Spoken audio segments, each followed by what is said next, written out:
കേരളത്തിലെ ഏറ്റവും മികച്ച ഇഗ്നോ കോച്ചിംഗ് പ്ലാറ്റ്ഫോമായ ലേൺവൈസ് അവതരിപ്പിക്കുന്ന IGNOU focus 5.0. Learnwise academic research ടീമിന്റെ നേതൃത്വത്തിൽ IGNOU previous year question paper ultimate analysis 5.0യിലൂടെ ഇഗ്നോ ഡിഗ്രി PG പ്രോഗ്രാമുകളുടെ previous year question paper machine learning algorithms ഉപയോഗപ്പെടുത്തി വളരെ കോംപ്രഹെൻസീവായ രീതിയിൽ അനലൈസ് ചെയ്ത് നിങ്ങളുടെ മുന്നിലേക്ക് എത്തിക്കുന്നു. ഇഗ്നോ ഫോക്കസിന്റെ ഭാഗമായിട്ടുള്ള മുൻകാല ചോദ്യ പേപ്പറുകളുടെ ഡീറ്റെയിൽഡ് അനാലിസിസും പ്രിഡിക്റ്റീവ് ക്വസ്റ്റ്യൻ പേപ്പേഴ്സിന്റെ മോഡൽ ആൻസേഴ്സും അടങ്ങിയ PDF ഫയലുകൾ ലേൺവൈസിന്റെ ആപ്പിൽ അതാത് കോഴ്സുകളിൽ ലഭ്യമാണ്. ലേൺവൈസിന്റെ പ്രോഗ്രാമുകളെ കുറിച്ച് കൂടുതൽ അറിയാൻ വീഡിയോയുടെ ഡിസ്ക്രിപ്ഷൻ ബോക്സ് സന്ദർശിക്കുക. അവിടെ കാണുന്ന നമ്പറിൽ വാട്സ്ആപ്പ് വഴിയോ കോൾ വഴിയോ എത്രയും പെട്ടെന്ന് ബന്ധപ്പെടുക. 75 92 93 96 16 എന്നതാണ് നമ്പർ. അപ്പോൾ വരുന്ന ഇഗ്നോ എക്സാംസിന് എല്ലാ ലേണേഴ്സിനും എല്ലാവിധ ആശംസകളും നേരുന്നു. All the best. ഹലോ, നമ്മൾ ഇന്നിവിടെ നോക്കാൻ പോകുന്നത് ഇഗ്നോന്റെ മുൻകാല ചോദ്യ പേപ്പർ അൾട്ടിമേറ്റ് അനാലിസിസ് ആണ്. MMPC 07 ആണ്. MBA ലാസ്റ്റ് എക്സാം ആയിട്ടുള്ള ബിസിനസ് കമ്മ്യൂണിക്കേഷന്റെ MBA ഫസ്റ്റ് സെമ്മിന്റെ ലാസ്റ്റ് പേപ്പർ ആയിട്ടുള്ള ബിസിനസ് കമ്മ്യൂണിക്കേഷന്റെ മുൻകാല ചോദ്യ പേപ്പറാണ് നമ്മൾ അനലൈസ് ചെയ്യാൻ പോകുന്നത്. നമ്മൾ ഈ ഒരു ചോദ്യ പേപ്പർ അല്ലെങ്കിൽ ഈ ഒരു അൾട്ടിമേറ്റ് അനാലിസിസ് പ്രിപ്പയർ ചെയ്യുന്നത് ഡിസംബർ 2025 നടക്കുന്ന ടേം ആൻഡ് എക്സാമിനേഷനെ ബേസ് ചെയ്തിട്ടാണ്. നമുക്ക് ആ ഒരു എക്സാം ഈസി ആയിട്ട് അറ്റൻഡ് ചെയ്യാനും ഫൈനൽ ഒരു സ്കോർ നല്ല രീതിയിൽ കണ്ടെത്താനും നമുക്ക് ഈ ഒരു PYQ സഹായിക്കുന്നുണ്ട്. ഈ ഒരു PYQയിൽ നമ്മൾ ഉൾക്കൊള്ളിച്ചിട്ടുള്ള കാര്യങ്ങൾ ബ്ലോക്ക് വൈസ് കാര്യങ്ങൾ അനലൈസ് ചെയ്യുന്നുണ്ട്. ഓരോ ബ്ലോക്കും ഓരോ യൂണിറ്റ് വൈസും ഏറ്റവും ഹൈലൈറ്റ് ചെയ്യേണ്ട പോയിന്റ്സ് ഏതൊക്കെയാണോ അതിവിടെ ഡീറ്റെയിൽഡ് ആയിട്ട് പറഞ്ഞു പോകുന്നുണ്ട്. ഓരോ പ്രാവശ്യവും എക്സാംസിൽ വരുന്ന ചേഞ്ചസ്, പാറ്റേണിൽ വരുന്ന ചേഞ്ചസും അതിൻ്റെ ഫോർമാറ്റും കാര്യങ്ങളും നമ്മൾ ഡിസ്കസ് ചെയ്യുന്നു. റിപ്പീറ്റഡ് ആയിട്ട് വരുന്ന ക്വസ്റ്റ്യൻസും കൂടാതെ തന്നെ ഈ വരുന്ന ഡിസംബർ എക്സാംസിൽ വരാൻ സാധ്യതയുള്ള ക്വസ്റ്റ്യൻസ് ഏതാണെന്നുള്ളത്, അല്ലെങ്കിൽ ഏതൊക്കെ ക്വസ്റ്റ്യൻസ് എന്തുമാത്രം തവണ വരാൻ സാധ്യതയുള്ളൂ, എത്ര ശതമാനം. ഇപ്പോൾ കുറച്ച് ടോപ്പിക്സ് നമ്മൾ വളരെ ഇമ്പോർട്ടൻ്റ് ആയിട്ടുള്ള കുറച്ച് ടോപ്പിക്സ് നമ്മൾ സെലക്ട് ചെയ്യുന്നു. ആ ക്വസ്റ്റ്യൻസ് ഈ ഡിസംബറിൽ എന്തുമാത്രം ശതമാനം പ്രോബിലിറ്റി ഓഫ് ചാൻസസ് ആണ് നമ്മളിവിടെ പറയുന്നത്. പിന്നെ മോക്ക് പ്രിഡിക്റ്റീവ് പേപ്പർ ഡിസംബറിലെ എക്സാമിന് വരാൻ സാധ്യതയുള്ള ക്വസ്റ്റ്യൻസ് ഉൾക്കൊള്ളിച്ചുകൊണ്ട് ലേൺവൈസിൻ്റെ ഒരു പ്രിഡിക്റ്റീവ് ക്വസ്റ്റ്യൻ പേപ്പേഴ്സും കൂടാതെ തന്നെ അതിൻ്റെ ആൻസേഴ്സ് എങ്ങനെ എഴുതണം എന്നുള്ളത്. ഒരു 20 മാർക്കിൻ്റെ ആണെങ്കിൽ എന്തുമാത്രം വേർഡ്സ് നമ്മൾ എഴുതണം, അല്ലെങ്കിൽ 10 മാർക്കിൻ്റെ ആണെങ്കിൽ എങ്ങനെ, 5 മാർക്കിൻ്റെ ആണെങ്കിൽ എങ്ങനെ, കമ്പാരിറ്റീവ് ആണെങ്കിൽ എങ്ങനെ എഴുതണം എന്നുള്ള കാര്യങ്ങളെല്ലാം നമ്മളിവിടെ അനലൈസ് ചെയ്ത് പോകുന്നുണ്ട്.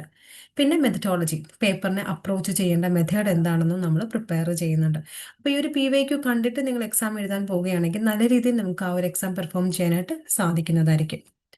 ആദ്യം നമ്മൾ സിലബസ് മാപ്പിംഗ് ആണ്. അതിൽ ബ്ലോക്ക് 1 ഫൗണ്ടേഷൻ ഓഫ് കമ്മ്യൂണിക്കേഷൻ എന്ന് പറയുന്ന ബ്ലോക്ക് 1 ഏതൊക്കെയാണ് പ്രധാനപ്പെട്ട ടോപ്പിക്കുകൾ നമുക്ക് നോക്കാം. First unit 1 7 C's of communication 12 പ്രാവശ്യം പരീക്ഷയ്ക്കൊക്കെ ചോദിച്ചിട്ടുള്ള ഒരു ടോപ്പിക്കാണ്, വളരെ പ്രധാനപ്പെട്ടതാണ്. അതേപോലെ തന്നെ unit 1 you attitude and effective communicator, you attitude and effective, ആരെയാണോ അല്ലെങ്കിൽ ആരാണോ നമ്മുടെ മുമ്പിൽ ഇരിക്കുന്ന ആൾ, ആർക്ക് വേണ്ടിയാണോ നമ്മൾ ഈ ഒരു കാര്യങ്ങൾ കമ്മ്യൂണിക്കേറ്റ് ചെയ്യുന്നത് അവർക്ക് മനസ്സിലാവുന്ന രീതിയിൽ അല്ലെങ്കിൽ അവരുടെ വേ ഓഫ് പോയിന്റിൽ കാര്യങ്ങൾ പറയുക എന്നുള്ളതാണ് യു ആറ്റിറ്റ്യൂഡ് എന്ന് പറയുന്നത്. അതൊരു 8 പ്രാവശ്യം പരീക്ഷയ്ക്ക് ചോദിച്ചിട്ടുണ്ട്. അതേപോലെ തന്നെ block 1 unit 2 barriers to communication, barriers personal ബാരിയേഴ്സും അതേപോലെ ഓർഗനൈസേഷൻ ബാരിയേഴ്സും ഒക്കെയുണ്ട്. അപ്പം ഒരു കമ്മ്യൂണിക്കേഷനിൽ വരുന്ന തടസ്സങ്ങളെ ബേസ് ചെയ്തിട്ടുള്ള കാര്യങ്ങളാണ് ചോദിക്കുന്നത്. 14 പ്രാവശ്യം ചോദിച്ചിട്ടുണ്ട്. അതേപോലെ തന്നെ unit 3 verbal വൈസസ് non verbal communication. Verbal എന്ന് പറഞ്ഞാൽ എന്താണ്, വേർഡ്സ് ഉപയോഗിച്ച്. നോൺ വെർബൽ എന്ന് പറഞ്ഞാൽ ജസ്റ്റേഴ്സ്, ആക്ഷൻസ്, പോസ്റ്റേഴ്സ് ഒക്കെ ഉപയോഗിച്ചുകൊണ്ട് നമ്മൾ കാര്യങ്ങൾ കമ്മ്യൂണിക്കേറ്റ് ചെയ്യില്ലേ, അതാണ് വെർബൽ ആൻഡ് നോൺ വെർബൽ എന്ന് പറയുന്നത്. അത് നമുക്ക് 11 പ്രാവശ്യം പരീക്ഷയ്ക്ക് ചോദിച്ചിട്ടുണ്ട്. Then unit 1 unit 4 block 1 unit 4 conflict and crisis communication. നമ്മളൊരു കാര്യങ്ങൾ കമ്മ്യൂണിക്കേറ്റ് ചെയ്യുമ്പോൾ നമുക്ക് ഫേസ് ചെയ്യാൻ പോകുന്ന ചലഞ്ചസ് എന്തൊക്കെയാണ്. ചിലപ്പോൾ ലാംഗ്വേജ് തന്നെ ഒരു ചലഞ്ചസ് ആണ്. അതുകൂടാതെ തന്നെ കേൾക്കുന്ന ഓഡിയൻസ്, അവരുടെ ഒരു ലിസണിങ് സ്കില്ല് കാര്യങ്ങളൊക്കെ നമുക്ക് ചലഞ്ചിങ് ആയിട്ട് വരാറുണ്ട്. അപ്പം അങ്ങനെയുള്ള ക്വസ്റ്റ്യൻസ് നമുക്ക് 9 പ്രാവശ്യം ചോദിച്ചിട്ടുണ്ട്. അടുത്തത് ബ്ലോക്ക് 2 ആണ്. ബ്ലോക്ക് 2 നമുക്ക് ഓറൽ കമ്മ്യൂണിക്കേഷൻ ആയിട്ട് വർക്കാണ് വരുന്നത്. അതിൽ unit 5 listening and reading skill, നല്ലൊരു ലിസണിങ് സ്കില്ല് എന്താണ്, റീഡിങ്. ഇപ്പം നമ്മളെപ്പോഴും പറയും കേൾക്കുന്നത് ചെവി കൊണ്ടല്ല, ഹേർട്ട് കൊണ്ട് കേൾക്കുക, എന്നാൽ മാത്രമേ പറയുന്ന കാര്യങ്ങൾ കൃത്യമായി മനസ്സിലാക്കാൻ സാധിക്കൂ എന്ന് പറയും. അപ്പം അങ്ങനെയുള്ള ലിസണിങ് സ്കില്ല് എന്താണ്, റീഡിങ് സ്കില്ല്, ഓരോ വേർഡ്സ് വായിക്കുന്നു, പ്രൊണൗൺസിയേഷൻ, ഫുൾ സ്റ്റോപ്സ്, കൊട്ടേഷൻസ് ഒക്കെ വരുമ്പോൾ സ്ട്രെസ് ചെയ്യുന്ന കാര്യങ്ങൾ, അതൊക്കെയാണ് റീഡിങ് സ്കില്ലിൽ വരുന്നത്. അങ്ങനെയുള്ള ക്വസ്റ്റ്യൻസ് അല്ലെങ്കിൽ ഈ രീതിയിലുള്ള ക്വസ്റ്റ്യൻസ് 10 തവണ പരീക്ഷയ്ക്ക് ചോദിച്ചിട്ടുണ്ട്. യൂണിറ്റ് 6 നിന്ന് interpersonal communication and emotional intelligence വളരെ പ്രധാനപ്പെട്ടതാണ്. കണ്ടിന്യൂസ് ആയിട്ട് ഈ അടുത്ത ക്വസ്റ്റ്യൻ പേപ്പേഴ്സ് ഒക്കെ നോക്കിയാൽ ഇന്റർപേഴ്സണൽ കമ്മ്യൂണിക്കേഷനും അതുപോലെ ഇമോഷണൽ ഇന്റലിജൻസും ചോദിച്ചു വന്നിട്ടുണ്ട്. അതൊരു 13 പ്രാവശ്യം ചോദിച്ചിട്ടുണ്ട്. പിന്നെ യൂണിറ്റ് 7 നിന്ന് meeting and decision making, meeting എന്താണെന്നും അതേ കൂടാതെ തന്നെ മാനേജീരിയൽ ഡിസിഷൻ മേക്കിംഗ് എന്താണ് എന്നുള്ള കാര്യങ്ങളൊക്കെ നമുക്ക് ചോദിച്ചിട്ടുണ്ട്. അതിൽ 7 പ്രാവശ്യം ചോദിച്ചിട്ടുണ്ട്. ദെൻ യൂണിറ്റ് 8 നിന്ന് പ്രസന്റേഷൻ സ്കിൽ ആൻഡ് ഗ്ലോസോഫീഡിയ എന്ന് പറയുന്നത് പ്രസന്റേഷൻ സ്കിൽ. നമ്മളൊരു വേ ഓഫ് പ്രസന്റിങ് ചെയ്യുന്ന സമയത്ത് നമ്മൾ അറിഞ്ഞിരിക്കേണ്ട നമ്മുടെ ആറ്റിറ്റ്യൂഡ്, നമ്മുടെ ഡ്രസ്സിങ് സ്റ്റൈല്, നമ്മുടെ പോസ്റ്റേഴ്സ്, വോയിസ് മോഡുലേഷൻ, അങ്ങനെയുള്ള കാര്യങ്ങളാണ് വരുന്നത്. ഒരു 6 പ്രാവശ്യം ചോദിച്ചിട്ടുണ്ട്. അടുത്തത് ബ്ലോക്ക് 3യിലാണ് റിട്ടേൺ കമ്മ്യൂണിക്കേഷൻ അറ്റ് വർക്ക്. അത് നമുക്ക് ഒരു ആപ്ലിക്കേഷൻ രീതിയിൽ സ്ഥിരമായിട്ട് ചോദിച്ചു വരുന്നതാണ് ഈ ഒരു ബ്ലോക്കിൽ നിന്ന്, ബ്ലോക്ക് 3യിൽ നിന്ന്. അവിടെ നമുക്ക് need and features of written communication 8 പ്രാവശ്യം. അതേപോലെ തന്നെ ബിസിനസ് കറസ്പോണ്ടൻസ് എന്താണ്, അതിലെ ലെറ്റർ, മെമ്മോ, ഇമെയിൽ ഒക്കെ എങ്ങനെയാണ് ഡ്രാഫ്റ്റ് ചെയ്യുന്നത്, നമുക്കൊരു എൻക്വയറി മെയിൽ ടൈപ്പ് ചെയ്യാനും കംപ്ലൈന്റ് മെയിലൊക്കെ രജിസ്റ്റർ ചെയ്യാനൊക്കെ ഉള്ള ആപ്ലിക്കേഷൻ ക്വസ്റ്റ്യൻസ് വരാറുണ്ട്. ഒരു 12 പ്രാവശ്യം ചോദിച്ചിട്ടുണ്ട്. ബിസിനസ് കറസ്പോണ്ടൻസ് വളരെ ഇമ്പോർട്ടൻ്റ് ആണ്. പിന്നെ 11ാമത്തെ യൂണിറ്റിൽ നിന്നും report and proposal writing. Proposal റൈറ്റിംഗിന്റെ ഫോർമാറ്റും കാര്യങ്ങളും ഒക്കെ പരീക്ഷയ്ക്ക് ചോദിക്കുന്നതാണ്. ഒരു 10 പ്രാവശ്യം ചോദിച്ചിട്ടുണ്ട്. ദെൻ ലാസ്റ്റ് ബ്ലോക്ക് ആയിട്ടുള്ള ബ്ലോക്ക് 4ലെ ഓർഗനൈസേഷൻ ആൻഡ് സ്ട്രാറ്റജിക് കമ്മ്യൂണിക്കേഷനിലെ 12th യൂണിറ്റിൽ നിന്ന് എംപ്ലോയ്മെന്റ് കമ്മ്യൂണിക്കേഷൻ, റെസ്യൂമെ, ഇന്റർവ്യൂ കാര്യങ്ങൾ, ചിലപ്പോൾ ഒരു ഇന്റർവ്യൂ ഡ്രാഫ്റ്റ് ചെയ്യാനും പറയാറുണ്ട്. അത് 8 പ്രാവശ്യം ചോദിച്ചിട്ടുണ്ട്. പിന്നെ 13ാമത്തെ യൂണിറ്റിൽ നിന്നും ICT, അതേപോലെ rich learning media and social media കാര്യങ്ങളൊക്കെ 9 പ്രാവശ്യം ചോദിച്ചിട്ടുണ്ട്. അടുത്തത് 14ാമത്തെ യൂണിറ്റിൽ നിന്നും ക്രോസ് കൾച്ചർ കമ്മ്യൂണിക്കേഷൻ, വളരെ ഇമ്പോർട്ടൻ്റ് ആണ് ക്രോസ് കൾച്ചർ കമ്മ്യൂണിക്കേഷൻ. അത് നമുക്കൊരു 11 പ്രാവശ്യം ചോദിച്ചിട്ടുണ്ട്. 15th യൂണിറ്റിൽ നിന്നും എത്തിക്സ് ഇൻ കമ്മ്യൂണിക്കേഷൻ. കാരണം ഓരോ കാര്യങ്ങൾ കമ്മ്യൂണിക്കേറ്റ് ചെയ്യുമ്പോൾ അതിനൊരു ശരിയും തെറ്റുമുണ്ട്. അപ്പോൾ അതെന്താണെന്ന് മനസ്സിലാക്കി ചെയ്യാന്നുള്ളതാണ് എത്തിക്സിൽ ഉദ്ദേശിക്കുന്നത്. അതൊരു 10 പ്രാവശ്യം ചോദിച്ചിട്ടുണ്ട്. അപ്പോൾ നമ്മുടെ ഈ ഒരു ബ്ലോക്ക് വൈസ് സിലബസ് മാപ്പിങ്ങിനകത്ത് 10 അതിൽ കൂടുതൽ തവണ ചോദിച്ചിട്ടുള്ള ക്വസ്റ്റ്യൻസ് ഹൈലി അപ്പിയർ ചെയ്തിട്ടുള്ളതും 5 to 9 ആണെങ്കിൽ മീഡിയം ലെവലും, ദെൻ ബിലോ 5ൽ താഴെയാണെങ്കിൽ ലോവർ ഗ്രേഡിൽ വരുന്ന ക്വസ്റ്റ്യൻസ് ആണ്. പിന്നെ ഒരു ബാർ ചാർട്ടിൽ നോക്കുകയാണെങ്കിൽ ബ്ലോക്ക് 1ൽ നിന്നാണ് ഏറ്റവും കൂടുതൽ ക്വസ്റ്റ്യൻസ് ചോദിച്ചിട്ടുള്ളത്. Block 2, block 3, block 4. അപ്പോൾ ബ്ലോക്ക് 1 ആണ് നമ്മൾ കമ്പൽസറി ആയിട്ടും പഠിച്ചു പോകേണ്ടത്. കാരണം ഈ ഒരു ബാർ ചാർട്ട് നമ്മൾ പ്രിപ്പയർ ചെയ്തിരിക്കുന്നത് 2021 to 2025 വരെയുള്ള ക്വസ്റ്റ്യൻ പേപ്പേഴ്സിനെ ബേസ് ചെയ്തിട്ടാണ് ഈ ഒരു ഫിഗർ നമ്മൾ പ്രിപ്പയർ ചെയ്തെടുത്തിട്ടുള്ളത്. അടുത്തത് ഹീറ്റ് മാപ്പ് ആണ്. ഹീറ്റ് മാപ്പിൽ ഓരോ ബ്ലോക്കും യൂണിറ്റും വൈസ് ആണ് പറയുന്നത്. അതിൽ ഈ ഒരു നമ്മുടെ പിങ്കിഷ്, ഒരു പീച്ച് ഷെയ്ഡിൽ കൊടുത്തിട്ടുള്ള കാര്യങ്ങൾ വളരെ ഇമ്പോർട്ടൻ്റ് ആണ്. ശ്രദ്ധിച്ചാൽ മനസ്സിലാവും. യൂണിറ്റ് 1, 2, 3. അതേപോലെ തന്നെ ബ്ലോക്ക് 4ലെയും ബ്ലോക്ക് 4ലെ ഫസ്റ്റ് യൂണിറ്റ്സ് ഒക്കെയാണ് ഏറ്റവും പ്രധാനപ്പെട്ടത്. ബ്ലോക്ക് 2ലും അങ്ങനെ തന്നെയാണ്. അതേപോലെ നമുക്ക് ലെസ് റെലവെന്റ് ആയിട്ടുള്ളതാണ് ഈ പറഞ്ഞിരിക്കുന്ന ബ്ലോക്ക് 2ലെ ഈ പറഞ്ഞ 1, 2, 3 എന്ന് പറയുന്ന യൂണിറ്റ്സ് ഒക്കെ വളരെ അധികം ഒരു മഞ്ഞ കളറിൽ കൊടുത്തിട്ടുള്ളത് മീഡിയം ലെവലിലുള്ളതാണ്. തീരെ ചോദിക്കാത്ത ക്വസ്റ്റ്യൻസ് ഒന്നും തന്നെ നമുക്ക് ഒഴിവാക്കാനായിട്ടില്ല. എല്ലാ ക്വസ്റ്റ്യൻസും ഒരു 1, 2 പ്രാവശ്യം പരീക്ഷയ്ക്ക് ചോദിച്ചിട്ടുള്ളതാണ് ബിസിനസ് കമ്മ്യൂണിക്കേഷനിൽ. അടുത്തത് ഏറ്റവും ഇമ്പോർട്ടൻ്റ് ആയിട്ടുള്ള ടോപ്പിക്സ് ആണ് നമ്മൾ നോക്കാൻ പോകുന്നത്. ബാരിയേഴ്സ് ടു കമ്മ്യൂണിക്കേഷൻ ബ്ലോക്ക് 1ലെ യൂണിറ്റ് 2ലെ ബാരിയേഴ്സ് ടു കമ്മ്യൂണിക്കേഷൻ ഏറ്റവും കൂടുതൽ ചോദിച്ചിട്ടുള്ള ക്വസ്റ്റ്യൻ ആണ്. Interpersonal communication and emotional intelligence block 2ലെ യൂണിറ്റ് 6ൽ നിന്നും. അതേപോലെ business correspondence and report proposal writing block 3ലെ യൂണിറ്റ് 10ഉം 11ൽ നിന്നും നമുക്ക് ചോദിച്ചിട്ടുള്ളതാണ്. അടുത്തതൊരു കോംപ്രഹെൻസീവ് അനാലിസിസ് നമ്മൾ നോക്കുകയാണെങ്കിൽ ഇവിടെ നമുക്ക് ഓരോ essay type questions, short notes, അതേപോലെ തന്നെ കമ്പാരിറ്റീവ് സ്റ്റഡിയും അതേപോലെ അപ്ലൈഡ് കേസും കാര്യങ്ങളും ഒക്കെയാണ് പറയുന്നത്. അതിൽ എസ്സേ ടൈപ്പ് അല്ല അനലിറ്റിക്കൽ ക്വസ്റ്റ്യൻ എന്ന് പറയുന്നത് ഒരു 15 തൊട്ട് 20 മാർക്കിന്റെ ക്വസ്റ്റ്യൻ ആണ്. അതിലൊരു 400 തൊട്ട് 600 വേർഡ്സ് വരെ ആൻസേഴ്സ് നമ്മൾ എഴുതേണ്ടി വരും. അതിൽ കൂടുതലായിട്ട് നമുക്ക് തിയറീസും അതേപോലെ തന്നെ മോഡൽസ്, പ്രപ്പോസലിന്റെ മോഡൽ, അതേപോലെ ഇമെയിൽ റൈറ്റ് ചെയ്യുക, അങ്ങനെയുള്ള കാര്യങ്ങളാണ്, വർക്ക് പ്ലേസ് റിലേറ്റഡ് ആയിട്ടുള്ള കാര്യങ്ങളാണ് നമുക്ക് അവിടെ ചോദിച്ചു വരുന്നത്. 15 തൊട്ട് 20 മാർക്കിനാണ് ക്വസ്റ്റ്യൻസ് വരുന്നത്. ഒരു 400 തൊട്ട് 600 വേർഡ്സ് വരുന്ന രീതിയിൽ നമ്മൾ ആൻസർ എഴുതേണ്ടി വരും. ഷോർട്ട് നോട്ട്സിൽ കൂടുതലായിട്ട് വരുന്നത് short essays, Inter personal communication എന്താണ്, ഇൻഫോർമൽ കമ്മ്യൂണിക്കേഷൻ എന്താണ്, 7 C's ഓഫ് കമ്മ്യൂണിക്കേഷൻ എന്താണ്, എലമെന്റ്സ് ഓഫ് കമ്മ്യൂണിക്കേഷൻ എന്താണ് എന്നൊക്കെയുള്ള ഷോർട്ട് നോട്ട്സ് ആണ് നമുക്ക് ചോദിക്കുന്നത്. അതൊരു 8 തൊട്ട് 10 മാർക്കിന് വരെ ചോദിക്കാറുണ്ട്. കാരണം 5 അല്ലെ 10 മാർക്കിനൊക്കെയാണ് ചോദിച്ചു വരുന്നത്. 200 തൊട്ട് 300 വേർഡ്സ് വരെയാണ് അതിന്റെ ആൻസേഴ്സ് എഴുതേണ്ടത്. കമ്പാരിറ്റീവ് സ്റ്റഡി അല്ലെങ്കിൽ രണ്ട് തമ്മിലുള്ള വ്യത്യാസം, verbal or non verbal communication എന്താണ്, ഇന്റർ പേഴ്സണലും ഇൻട്രാ പേഴ്സണൽ കമ്മ്യൂണിക്കേഷൻ എന്താണ് എന്നുള്ളതൊക്കെ നമുക്ക്, അല്ലെങ്കിൽ റിട്ടൺ ഓർ എന്താണ് വെർബൽ കമ്മ്യൂണിക്കേഷൻ എന്താണ് എന്നുള്ളതൊക്കെ നമുക്ക് ചോദിക്കാറുണ്ട്. അതൊരു 10 തൊട്ട് 15 മാർക്കിന് വരെയാണ് ചോദിക്കാറുള്ളത്. 300 തൊട്ട് 400 വേർഡ്സ് വരെയാണ് എഴുതേണ്ടത്. അപ്ലൈഡ് അല്ലെങ്കിൽ കേസ് ബേസ്ഡ് ഡിസ്കഷൻ എന്ന് പറയുന്നത് ഒരു അനലിറ്റിക്കൽ ക്വസ്റ്റ്യൻ ആയിരിക്കാം. ഒരു വർക്ക് സിനാരിയോയിൽ ബേസ് ചെയ്തിട്ട് രണ്ട് എംപ്ലോയീസ് തമ്മിൽ അല്ലെങ്കിൽ ഒരു എംപ്ലോയിയും അതേപോലെ തന്നെ എംപ്ലോയറും തമ്മിലുള്ള ഒരു കമ്മ്യൂണിക്കേഷന്റെ ബേസിൽ ഒരു പാസേജ് നിങ്ങൾക്ക് തരുന്നു. അതിനെ ബേസ് ചെയ്തിട്ട് നിങ്ങൾ ഒരു അവർ തമ്മിലുള്ള സംഭാഷണം എങ്ങനെയായിരിക്കാം, ഒരു ഫോർമൽ കമ്മ്യൂണിക്കേഷൻ ഡ്രാഫ്റ്റ് ചെയ്യാനായിരിക്കും. ഒരു 8 സീക്വൻസ് വരുന്ന രീതി, അതായത് 12 to 14 സീക്വൻസ് വരുന്ന രീതിയിൽ പ്രിപ്പയർ ചെയ്യാനായിരിക്കും വരുന്നത്. അതൊരു 20 മാർക്കിന്റെ എസ്സേ ആയിട്ടായിരിക്കാം യൂഷ്വലി ചോദിക്കുന്നുണ്ടാവുക. അതൊരു 400 തൊട്ട് 600 വേർഡ്സ് വരുന്ന രീതിയിൽ ആൻസർ എഴുതി പോകേണ്ടതാണ്. പിന്നെ ഡിസ്ക്രിപ്റ്റീവ് ആണ്. ഡിസ്ക്രിപ്റ്റീവ് എന്ന് പറഞ്ഞാൽ സബ്പാർട്ടിൽ വരുന്നതാണ്. ഒരു ഷോർട്ട് നോട്ട്സിന്റെ ഒരു കമ്പൈൻഡ് ആയിട്ടുള്ള ചില 10 മാർക്കിന്റെ 2 ക്വസ്റ്റ്യൻസ്. 20 അഗ്രിഗേറ്റ് സ്കോർ, 10 മാർക്കിന്റെ 2 എണ്ണം. അതേപോലെ തന്നെ ഉള്ള ക്വസ്റ്റ്യൻ ഷോർട്ട് നോട്ട്സ് 2 എണ്ണം ഒന്നിച്ചുള്ള ഒരു ടൈപ്പ് ക്വസ്റ്റ്യൻസ് ആണ് ഡിസ്ക്രിപ്റ്റീവ് എന്ന് പറയുന്നതും. അതും ഈച്ച് 10, രണ്ടും ഓരോന്നും 10 മാർക്ക് വെച്ച് നോക്കി ഓവറോൾ 20 മാർക്ക് വരുന്ന രീതിയിലാണ്. അപ്പോൾ ഒരെണ്ണം 10 മാർക്ക് എന്ന് പറയുമ്പോൾ 150 തൊട്ട് 200 വേർഡ്സ് വരെ നമ്മൾ ആൻസർ എഴുതേണ്ടതുണ്ട്. പിന്നെ ക്വസ്റ്റ്യൻ ഫോർമാറ്റ് ആണ് ഇവിടെ പറയുന്നത്. എസ് എ ടൈപ്പ് ക്വസ്റ്റ്യൻസ് ഒക്കെ ഒരു 35%, ഒരു 100 മാർക്കിന്റെ ക്വസ്റ്റ്യൻ നമ്മൾ കണക്കാക്കുവാണെങ്കിൽ ഒരു 35% മാർക്കിന്റെ ക്വസ്റ്റ്യൻസും എസ് എ ടൈപ്പ് ആയിരിക്കും. 15 തൊട്ട് 20 മാർക്ക്, 20 മാർക്കിനാണ് കൂടുതലായിട്ടും എസ് എ ടൈപ്പ് ക്വസ്റ്റ്യൻസ് ചോദിക്കുന്നത്. 450 to 600 വേർഡ്സിൽ നമ്മൾ എഴുതേണ്ടതാണ്. അതിന് നമ്മൾ ഇൻട്രൊഡക്ഷനും ഡെഫിനേഷനും കണ്ടന്റിന്റെ എക്സ്പ്ലനേഷനും കൺക്ലൂഷനും ബേസ് ചെയ്തിട്ടായിരിക്കണം നമ്മളത് എഴുതേണ്ടത്. കമ്പാരിറ്റീവ് വരുമ്പോൾ നമുക്കൊരു 25% മാർക്ക് കവർ ചെയ്യുന്ന രീതിയിലാണ് കമ്പാരിറ്റീവ് ക്വസ്റ്റ്യൻസ് വരുന്നത്. അതിന്റെ ആൻസേഴ്സ് എഴുതുമ്പോൾ നമ്മൾ അതിനൊരു ഇൻട്രൊഡക്ഷൻ കൊടുക്കണം, ഡെഫിനേഷനും കൊടുക്കണം. എന്നിട്ട് ഒരു ഡബിൾ സ്ട്രെച്ചിൽ ഡബിൾ കോളം വരച്ച് കമ്പാരിസൺ ചെയ്യുക. കമ്പയർ ചെയ്തതിന് ശേഷം അതിനെ ഒരു പാരഗ്രാഫ് ആക്കി പ്രസന്റ് ചെയ്തിട്ട്, ആ കമ്പയർ ചെയ്യുമ്പോൾ നമ്മൾ 2 ബോക്സിലാക്കി എഴുതുന്ന കാര്യങ്ങൾ എന്നിട്ട് ഒരു പാരഗ്രാഫ് ആക്കി നമ്മൾ അതിനെ കൺക്ലൂഡ് ചെയ്യുവാണെങ്കിൽ പേജ് കവറിങ് നമുക്ക് കംപ്ലീറ്റ് ചെയ്യാനായിട്ട് സാധിക്കും. അപ്പൊ അതിനകത്ത് ഈ 2 ബോക്സിൽ കൊടുക്കുമ്പോൾ എക്സാമ്പിൾസ് ഒക്കെ താഴെ തന്നെ കൊടുത്തു പോവുകയാണെങ്കിൽ നല്ല രീതിയിൽ നല്ല ഭംഗിയായിട്ട് പേപ്പർ പ്രസന്റ് ചെയ്യാനായിട്ട് നമുക്ക് സാധിക്കുന്നതാണ്. എന്നിട്ട് അതിന് കൺക്ലൂഡ് ചെയ്യണം. അപ്പോൾ ബോത്ത് തമ്മിലുള്ള വ്യത്യാസം നമ്മൾ ആ ഒരു ബോക്സിൽ 2ആയിട്ട് ഡിവൈഡ് ചെയ്തിട്ടുള്ള ബോക്സിൽ കാണിക്കുന്നുണ്ടാവും, അല്ലെങ്കിൽ 2 പാരഗ്രാഫായിട്ട് എഴുതുന്നതിൽ കാണിക്കുന്നുണ്ടാവും. പക്ഷേ കൺക്ലൂഷനകത്ത് 1-2 സെന്റൻസിൽ രണ്ടിന്റെയും കൂടെ എക്സാക്ട് രണ്ടും തമ്മിലുള്ള വ്യത്യാസം നമ്മൾ എഴുതി കൊടുക്കേണ്ടതാണ്. പിന്നെ ഷോർട്ട് നോട്ട്സ് പറഞ്ഞ പോലെ എസ്സേയുടെ തന്നെ ഫീച്ചർ തന്നെയാണ് ഷോർട്ട് നോട്ട്സിലും വരേണ്ടത്.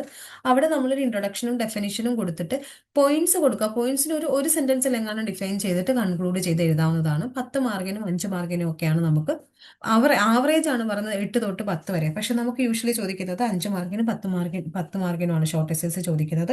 ഒരു 250 തൊട്ട് വേർഡ്സ്, ഒരു 150 തൊട്ട് 250 വരെയാണ്.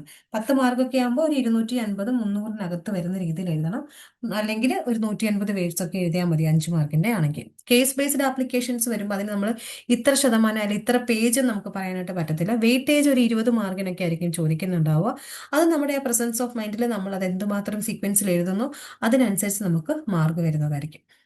പിന്നെ മാർക്ക് ഡിസ്ട്രിബ്യൂഷൻ ആണ്. മാർക്ക് ഡിസ്ട്രിബ്യൂഷൻ നോക്കുമ്പോൾ ബ്ലോക്ക് വൈസ് എന്തുമാത്രം മാർക്ക് നമുക്ക് ഓരോ ബ്ലോക്കിൽ നിന്നും പ്രിഡിക്റ്റ് ചെയ്യാന്നുള്ളത്. ഔട്ട് ഓഫ് 100-ൽ ഒരു 25% ഓഫ് ക്വസ്റ്റ്യൻസ് നമുക്ക് വരുന്നത് ഫസ്റ്റ് ബ്ലോക്കിൽ ഇൻട്രൊഡക്ഷൻ ടു കമ്മ്യൂണിക്കേഷനും, അതുപോലെ 24% ഓറൽ കമ്മ്യൂണിക്കേഷൻ സെക്കൻഡ് ബ്ലോക്കിൽ നിന്നും, 28% ക്വസ്റ്റ്യൻസ് തേർഡ് ബ്ലോക്കിലെ റിട്ടേൺ കമ്മ്യൂണിക്കേഷൻ അറ്റ് വർക്കിൽ നിന്നും, അതേപോലെ തന്നെ ബ്ലോക്ക് 4-ൽ നിന്നും കമ്മ്യൂണിക്കേഷൻ ഇൻ ഓർഗനൈസേഷൻ എന്ന് പറയുന്നത് 23% മാർക്ക് വരുന്നത്.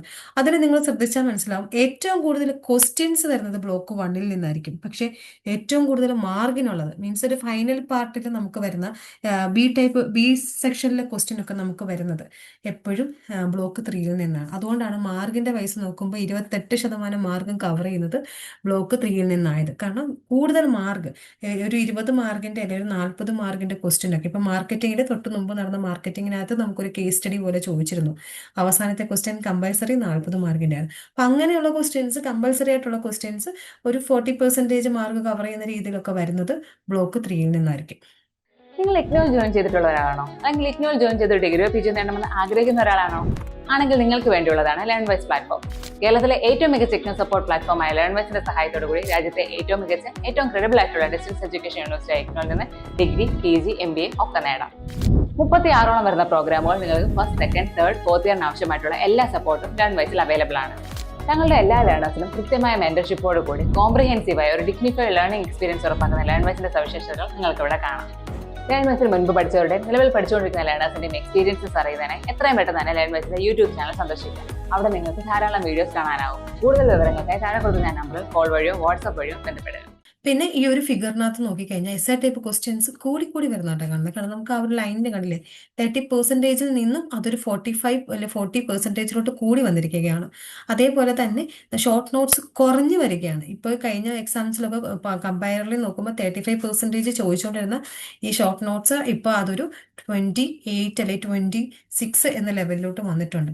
പക്ഷേ ശ്രദ്ധിച്ചാൽ മനസ്സിലാവും കമ്പാരിറ്റീവ് ക്വസ്റ്റ്യൻസ് ചോദിച്ചു വരുന്നത് കൂടി വന്നിട്ടുണ്ട്. അതേപോലെ തന്നെ കേസ് ആപ്ലിക്കേഷൻ ക്വസ്റ്റ്യൻസും കൂടുതലായിട്ട്. അപ്പോൾ ഷോർട്ട് നോട്ട്സ് നമുക്ക് എക്സ്പെക്ട് ചെയ്യണ്ട എന്നല്ല, എക്സ്പെക്ടേഷൻ കുറവാണ് ഷോർട്ട് നോട്ട്സിൽ. ബാക്കി എല്ലാമായിരിക്കും നമുക്ക് വരാൻ സാധ്യതയുള്ളത്. പിന്നെ ഇപ്പം നേരത്തെ പറഞ്ഞ കാര്യങ്ങൾ തന്നെയാണ് ഇവിടെ അത് കാണിച്ചിട്ടുള്ളത്. പിന്നെ പ്രിപ്പറേഷനും ടൈമുമാണ്. എസ് എ ടൈപ്പ് ക്വസ്റ്റ്യൻസിന് എങ്ങനെയായാലും നമ്മുടെ ഒരു 100 മാർക്കിന്റെ പരീക്ഷയാണ്. അതിലൊരു 3 മണിക്കൂറിൽ ഒരു 75 മിനിറ്റോളം നമ്മൾ എസ് എ ടൈപ്പ് ക്വസ്റ്റ്യനും 45 മിനിറ്റ് കമ്പാരിറ്റീവ് സ്റ്റഡിക്കും 30 മിനിറ്റ് ഷോർട്ട് നോട്ട്സിനും അതേപോലെ അപ്ലൈഡ് ക്വസ്റ്റ്യൻസിനും ഒരു 30 മിനിറ്റും വെച്ച് നമ്മൾ ആദ്യമേ ഡിവൈഡ് ചെയ്ത് ഇപ്പം ആദ്യത്തെ ഒരു 6 പരീക്ഷ എഴുതിയത് കൊണ്ട് തന്നെ നിങ്ങൾക്ക് ഏകദേശം എങ്ങനെ എഴുതണം, ഏത് രീതിയിലാണ് കാര്യങ്ങൾ പോകുന്നതെന്നൊരു ജനറൽ ഐഡിയ ഉണ്ടായിരിക്കും. എന്നാലും ശരി, വെൽ പ്രിപ്പയർഡ് ആയിട്ട് തന്നെ പരീക്ഷ എഴുതുന്നതായിരിക്കും നല്ലത്. കാരണം കമ്മ്യൂണിക്കേഷനൊക്കെ നല്ല സ്കോർ നമുക്ക് നേടാൻ പറ്റുന്നതാണ്. അധികം ടഫ് ക്വസ്റ്റ്യൻസോ ഒന്നും തന്നെ ചോദിക്കുന്ന ഒരു പേപ്പർ അല്ല കമ്മ്യൂണിക്കേഷൻ എന്ന് പറയുന്നത്. പിന്നെ റിപ്പീറ്റഡ് ക്വസ്റ്റ്യൻസ് ആണ്. ഒരു ബ്ലോക്ക് വൈസ് നോക്കുമ്പോൾ റിപ്പീറ്റഡ് ആയിട്ടുള്ള ക്വസ്റ്റ്യൻസ്. ആദ്യം നമുക്ക് 10 ഇമ്പോർട്ടന്റ് ക്വസ്റ്റ്യൻസ് നോക്കാം. 10 റെക്കറിംഗ് ക്വസ്റ്റ്യൻസ്. ഇത്രയും പാറ്റേൺ അനലൈസ് ചെയ്തതിൽ സ്ഥിരമായി ചോദിച്ചു വരുന്ന 10 ക്വസ്റ്റ്യൻസ് ആണ്. Why is business communication important for organisation? Explain. എന്തുകൊണ്ടാണ് ബിസിനസ് കമ്മ്യൂണിക്കേഷൻ ഓർഗനൈസേഷനിൽ ഇമ്പോർട്ടൻ്റ് ആകുന്നത്? കാര്യം എന്താണ്? Discuss different organisation barriers to communication. What do you understand by interpersonal communication? Discuss is core competence. Then define listening, why it is important for organization. Then list and explain the different type of business correspondence. പിന്നെ differentiate between lean media and rich media. Then explain different type of non-verbal communication. Then describe the principles of ethical communication. Discuss the elements of cross-culture communication. Then can conflict in meeting be positive? മീറ്റിംഗിലെ conflict positive ആണോ? ആണ് എന്ന് പറയുകയാണെങ്കിൽ എന്തുകൊണ്ട്, അല്ല എന്ന് പറയുവാണെങ്കിൽ എന്തുകൊണ്ട് എന്ന് നിങ്ങൾ ആ ഒരു സ്റ്റേറ്റ്മെന്റ് അതിൽ എക്സാമ്പിൾസോടെ കൊടുക്കുന്നത് വളരെ നല്ലതായിരിക്കും. പിന്നെ ഫ്രീക്വൻസിയാണ്. ഒരു ആവറേജ് ഓരോ ക്വസ്റ്റ്യൻസും എത്ര തവണ ചോദിച്ചു, ഏത് ബ്ലോക്കിൽ നിന്നാണ്, അത് എത്ര മാർക്കിന് ചോദിച്ചു എന്നുള്ളതാണ് നോക്കുന്നത്. ഫസ്റ്റ് ക്വസ്റ്റ്യൻ എന്ന് പറയുന്നത് importance of business communication block 1-ലെയാണ്. ബേസിക്സ് ആയിട്ടുള്ള ക്വസ്റ്റ്യൻ ആണ്. 6 തവണ ചോദിച്ചിട്ടുണ്ട്, 20 മാർക്കിനാണ് ചോദിച്ചിട്ടുള്ളത്. Then organisation barriers to communication block 1-ലെ പ്രോസസ് ഓഫ് കമ്മ്യൂണിക്കേഷനിൽ 5 തവണ ചോദിച്ചിട്ടുണ്ട്, 20 മാർക്കിനാണ്. ഇന്റർപേഴ്സണൽ കമ്മ്യൂണിക്കേഷൻ കോമ്പിറ്റൻസീസ് ബ്ലോക്ക് 2-ലെ ഇന്റർപേഴ്സണൽ കമ്മ്യൂണിക്കേഷൻ എന്ന് പറയുന്നതിനാണ് 4 തവണ ചോദിച്ചിട്ടുണ്ട്, 20 മാർക്കിന്. Then listening in organisation block 2-ൽ നിന്നാണ് 4 തവണ ചോദിച്ചിട്ടുണ്ട്, 20 മാർക്കിന്. Type of business correspondence block 3-ൽ നിന്നാണ് 4 തവണ ചോദിച്ചിട്ടുണ്ട്, 20 mark. Lean versus rich media എന്ന് പറയുന്നത് ബ്ലോക്ക് 4-ൽ നിന്നാണ് 3 തവണ ചോദിച്ചിട്ടുണ്ട്, 20 mark. Non verbal communication block 1-ലെ ടൈപ്പ് ഓഫ് കമ്മ്യൂണിക്കേഷൻ എന്ന് പറയുന്ന ബ്ലോക്ക് 1-ൽ നിന്നാണ് 3 തവണ 20 പ്രാവശ്യം. എത്തിക്കൽ കമ്മ്യൂണിക്കേഷൻ അല്ലെങ്കിൽ എത്തിക്സ് ഇൻ കമ്മ്യൂണിക്കേഷൻ, അതിൽ നിന്നും നമുക്ക് 3 തവണ ചോദിച്ചിട്ടുണ്ട്, 20 mark. Cross culture element block 4-ലെയാണ്, 3 തവണ ചോദിച്ചിട്ടുണ്ട്, 20 mark. Conflict in meeting block 2-ലെയാണ്, 3 തവണ ചോദിച്ചിട്ടുണ്ട്, 20 മാർക്ക്. അടുത്തത് സ്ട്രാറ്റജിക് അഡ്വൈസ് ആണ്. നമ്മൾ എങ്ങനെ പ്ലാൻ ചെയ്യണം എന്നുള്ളത്. അപ്പോൾ ഓരോ കാര്യങ്ങൾക്കും വേണ്ടിയിട്ട് നമ്മൾ തനത് രീതി 20 മാർക്കിന്റെ ആൻസർ ഒക്കെ ആണെങ്കിൽ ഒരു 12 മിനിറ്റ് കൊണ്ടെങ്കിലും എഴുതി തീർക്കാനായിട്ട് നോക്കുക. 5 മിനിറ്റ് വായിച്ചതിന് ശേഷം ഔട്ട്ലൈൻ ഒക്കെ വരച്ചതിന് ശേഷം, മീൻസ് എന്തൊക്കെ എഴുതണം, ഏതൊക്കെ പോയിന്റ്സ് ആണ് എഴുതേണ്ടത് എന്നൊരു ഔട്ട്ലൈൻ സെറ്റ് ചെയ്തതിന് ശേഷം ഒരു 12 മിനിറ്റ് കൊണ്ട് തന്നെ അത് എഴുതി തീർക്കാനായിട്ട് ശ്രമിക്കുക. പിന്നെ റിവൈസ് ചെയ്യുക, വായിച്ച കാര്യങ്ങൾ അല്ലെങ്കിൽ എഴുതാൻ പോകുന്ന കാര്യങ്ങളൊക്കെ ഒന്ന് നോക്കുക. പിന്നെ എന്താണ് സ്പീഡും കാര്യങ്ങളും ഒക്കെ ഇപ്പോഴേ, കാരണം നിങ്ങൾക്ക് അതൊരു വന്നിട്ടുണ്ട്. ആദ്യത്തെ ഒരു 6 പരീക്ഷ എഴുതിയപ്പോഴത്തേക്കിന് 7ാമത്തെ പരീക്ഷ എഴുതുന്നതിൽ കൈവഴക്കവും കാര്യങ്ങളൊക്കെ സെറ്റ് ആയിട്ടുണ്ടാവും. എന്നാലും ശരി, ഒന്ന് പ്രിപ്പയർ ചെയ്ത് പോവുക. പിന്നെ ലിങ്ക്ഡ് ആയിട്ടുള്ള concept 7 C's of communication, barriers to communication, ഇതൊക്കെ എന്ന് പറഞ്ഞാൽ ലിങ്ക് ചെയ്ത് ചോദിക്കാനുള്ള കാര്യങ്ങളാണ്. അപ്പോൾ അത് ഏത് ചോദിച്ചാലും നമുക്ക് എഴുതാൻ പറ്റുന്ന കാര്യങ്ങളാണ്. അപ്പോൾ അതൊക്കെ ഒന്ന് കൃത്യമായി, ഒന്ന് ചോദിച്ചാൽ മറ്റൊന്ന് എഴുതാൻ പറ്റുന്ന രീതിയിൽ, മീൻസ് നമുക്ക് അറിയാവുന്ന കാര്യങ്ങൾ അവിടെ എഴുതി വെക്കാൻ പറ്റുന്ന രീതിയിലുള്ള ക്വസ്റ്റ്യൻസ് കമ്പൽസറി ആയിട്ടും പഠിച്ചു പോവുക. പിന്നെ റിപ്പീറ്റ് ചെയ്ത് വരുന്ന ക്വസ്റ്റ്യൻസ് ആണ് ഈ പറഞ്ഞിരിക്കുന്ന, തൊട്ട് മുമ്പ് പറഞ്ഞിരിക്കുന്ന 10 ക്വസ്റ്റ്യൻസും റിപ്പീറ്റ് ചെയ്താണ്. ഇത് തന്നെയാണ് റിപ്പീറ്റ് ചെയ്ത് വന്നുകൊണ്ടിരിക്കുന്നത്. അത്രയും 10 ക്വസ്റ്റ്യൻസ് നിർബന്ധമായിട്ട് നിങ്ങൾ പഠിച്ചിട്ട് പോവുക. പിന്നെ നേരത്തെ പറഞ്ഞതുപോലെ തന്നെയാണ് എസ് എ ടൈപ്പ് ക്വസ്റ്റ്യൻസിന് ഒരു 35 മിനിറ്റ്, ഷോർട്ട് നോട്ട്സിന് ഒരു 5 തൊട്ട് 7 മിനിറ്റ് വരെയൊക്കെ കൊടുത്ത് പരീക്ഷ എഴുതാനായിട്ട് ശ്രമിക്കാം. പിന്നെ ടോപ്പിക് പ്രോബിലിറ്റി ആൻഡ് പ്രൊഡക്ഷൻ ആണ് ഇനിയിപ്പോൾ വരാൻ സാധ്യതയുള്ളത്, ഡിസംബറിലെ എക്സാമിന് വരാൻ സാധ്യതയുള്ളത്. ബ്ലോക്ക് 1-ൽ നിന്ന് വരാൻ സാധ്യതയുള്ളത് ഇമ്പോർട്ടൻസ് ഓഫ് ബിസിനസ് കമ്മ്യൂണിക്കേഷൻ ആണ്. ഒരു 80% വരാൻ സാധ്യതയുണ്ട്. അതേപോലെ തന്നെ യൂണിറ്റ് 2-ലെ barriers to communication 70%, verbal and non verbal 65%, conflict and crisis in communication 45% വരാൻ സാധ്യതയുണ്ട്. അടുത്തത് ബ്ലോക്ക് 2-ലെ block 2 listening skill and type of listening 60%, അതേപോലെ interpersonal communication and emotional intelligence 75%, then meeting communication and decision making 15%, presentation skill and glossophobia 40%, then block 3 written communication need and features ഒരു 55%, then business correspondence 70%, then report and proposal ഒരു 65% വരാൻ സാധ്യതയുണ്ട്. Then block 4 employee communication 45%, അതേപോലെ ICT lean and rich media എന്ന് പറയുന്നത് ഒരു 60%, cross culture communication നമുക്കൊരു 70%, 75%, ethical communication principles ഒരു 70% വരാൻ സാധ്യതയുള്ളതാണ്. ഇതിൻ്റെ ഒരു ജസ്റ്റിഫിക്കേഷൻ നമ്മൾ പറയുകയാണെങ്കിൽ ഇമ്പോർട്ടൻസ് ഓഫ് കമ്മ്യൂണിക്കേഷൻ ഒരു 10 എക്സാം കണ്ടക്ട് നടത്തിയിട്ടുണ്ടെങ്കിൽ 8 തവണയും ചോദിച്ചിട്ടുണ്ട്. ബാരിയേഴ്സ് ടു കമ്മ്യൂണിക്കേഷൻ ഒരു 6 എണ്ണത്തിൽ 5 പ്രാവശ്യം ചോദിച്ചിട്ടുണ്ട്. ഇന്റർപേഴ്സണൽ കമ്മ്യൂണിക്കേഷൻ നമ്മുടെ 2022 ചോദിച്ചിട്ടുള്ളതാണ്. ദെൻ ബിസിനസ് കറസ്പോണ്ടൻസ് എല്ലായ്പ്പോഴും വരുന്ന ഒരു ക്വസ്റ്റ്യൻ ആണ്. ക്രോസ് കൾച്ചർ കമ്മ്യൂണിക്കേഷനും അങ്ങനെ തന്നെയാണ് 2023 പരീക്ഷയ്ക്ക് ചോദിച്ചതാണ്. എത്തിക്കൽ കമ്മ്യൂണിക്കേഷൻ 22, 23, 24 പരീക്ഷകളിലൊക്കെ ചോദിച്ചതാണ്. പിന്നെ പ്രയോറിറ്റി ബേസ്ഡ് ഫോക്കസ് ചെയ്യേണ്ട ടോപ്പിക് എന്ന് പറയുന്നത് ബിസിനസ് കമ്മ്യൂണിക്കേഷന്റെ importance, barriers to interpersonal communication, business correspondence, cross culture, ethical communication, ഇത്രയും നമുക്ക് വളരെ ഇമ്പോർട്ടന്റ് ആയിട്ടുള്ളതും.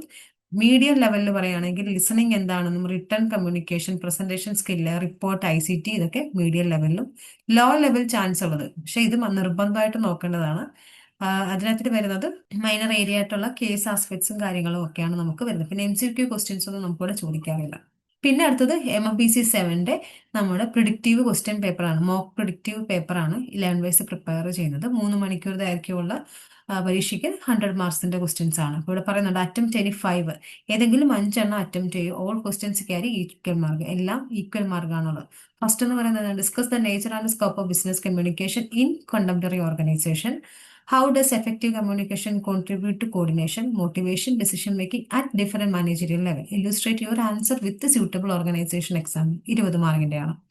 Explain the process of communication, highlighting the key stage from idea generation to feedback. Identify and classify major barriers at individual, group, and organization level, and suggest practical measures to minimize these barriers in workplace. അടുത്തത് 3 explain the role of listening and reading as complementary workplace skill. Describe the different type of listening, the stage in the listening process and common obstacles. How can professional develop critical reading ability to handle business document more effective. 4 define interpersonal communication in organisation context. Analyse how emotional intelligence shape interpersonal relationship at work. In what way can sound interpersonal communication help in managing conflict and building cohesive team? 5 question ആണ് explain the importance of written communication in business settings.